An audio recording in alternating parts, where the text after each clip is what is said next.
The millionaire laughed softly when he saw the little girl sitting near the grand piano in the hotel lobby, her feet barely touching the floor, her clothes worn and her hair tied with a faded ribbon, and in front of his guests he mocked her with a careless smile, saying, "Go on, play something, and if you impress me, I'll adopt you," thinking it was nothing more than a joke to entertain himself for a moment.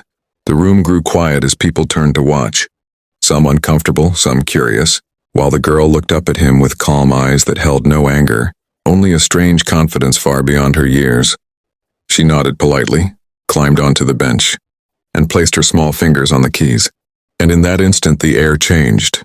The first notes were soft, almost fragile, but they carried a deep sadness that seemed to flow from her heart, telling a story of lonely nights, empty dinners, and dreams whispered into the dark. As she continued, the melody grew stronger, richer, filling the room with emotion so raw that conversation stopped completely. Glasses froze midair, and even the waiter stood still. The millionaire's smile slowly faded as the music wrapped around him, stirring memories he had buried long ago, of a childhood without warmth, of success achieved at the cost of compassion. Her fingers moved with grace and pain, each note perfectly placed, not technically flawless but emotionally overwhelming. And by the time she reached the final chord, tears were silently rolling down the cheeks of people who had never cried for strangers before.